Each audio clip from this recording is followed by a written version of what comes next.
जिसकी दृष्टि में सियोर वाला महाराज गलत है तो वो जिंदगी भर कितना भी प्रमाण दे ले, जैसे माता जानकी प्रमाण दे देकर आखिरी में जमीन में चली गई पर उसकी किसी ने नहीं मानी। ऐसा चाहते हैं दुनिया के लोग कि तुम प्रमाण देते रहो देते रहो देते रहो। क्या प्रमाण दें? क्या प्रमाण चाहिए? इस व्यासपीठ से मेरी मां ने सौगंध खाकर बिठाया था कि प्रमाण इस व्यासपीठ से वो शब्द बोलना जो हमारे शास्त्रों में है। ब्रह्म वैवर्त पुराण में से राधा का संवाद, राधा रानी का संवाद बोला। इसके बाद राधा रहस्य में से राधा जी का संवाद बोला।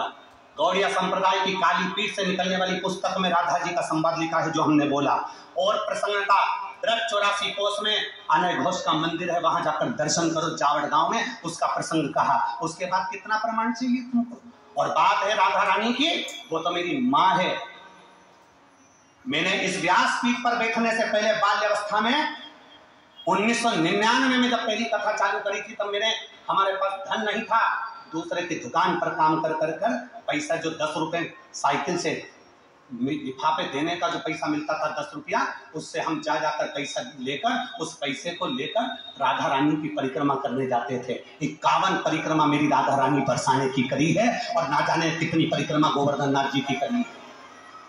वो तो मेरी माँ है, उसके चरणों में तो मेरा शीश जिंदगी भर पड़ा रहे। और जिस दिन मेरी राधा रानी मुझको इशारा कर बुला ले कि मेरे चरणों का दास बन जा, यहाँ बैठकर मेरे दरवाजे की चाकरी करना, झाड़ू लगाना, तो झाड़ू लगाने के लिए तैयार हूँ। व्यासपीठ छोड़कर मेरी राधा रानी के चरणों में बैठ जाऊंगा। और माफी की बात करते हो, इस राधा रानी के चरणों में तो मेरी पूरी जिंदगी, मेरा खानदान और मेरा कुटुंब पड़ा है। क्योंकि देवी भागवत में लिखा है राधा शिव का अवतार और कृष्ण पार्वती का अवतार है। मेरे शंकर का स्वरूप मेरी राधा रानी, मेरे गोवर्धन नाथ, मेरा ब्रज उससे बिसराता नहीं है। भोले भाले ब्रज में रहने वाले ब्रजवासी इतने भोले हैं जैसे भगवान कृष्ण के समय पर धेनु में, गायों में धेनु का सुर घुस गया था। और धेनु का सुर घुस गया, पूरी गायों को परेशान करके उनको भ्रमित कर तब भगवान कृष्ण पहचान गए थे कि धेनु का सुर है। कई ऐसे सहज होता है।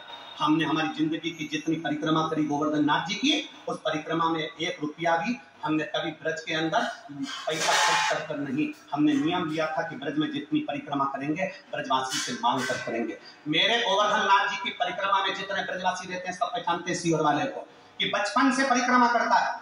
जब चड्डी पहनता था हाथ, उस समय से परिक्रमा करता था और ब्रजवासियों से 2 रोटी मांग कर खा लेता था। मेरे ब्रजवासी इतने भोले होते थे कि बिठाकर छाछ भी पिलाते थे।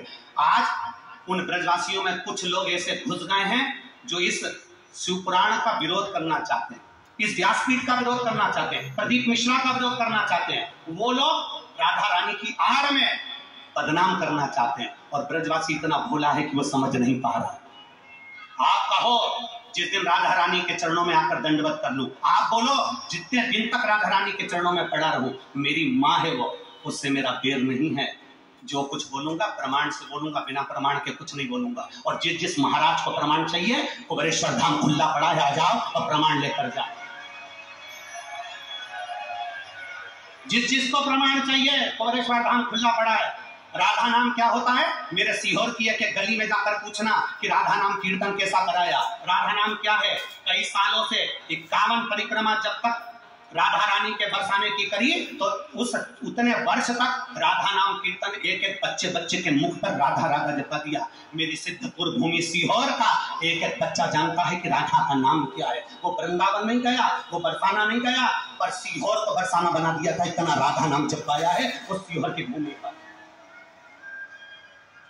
तुम क्या सहज समझते हो? और सोशल मीडिया क्या सोचते हैं कि बदनाम करेंगे।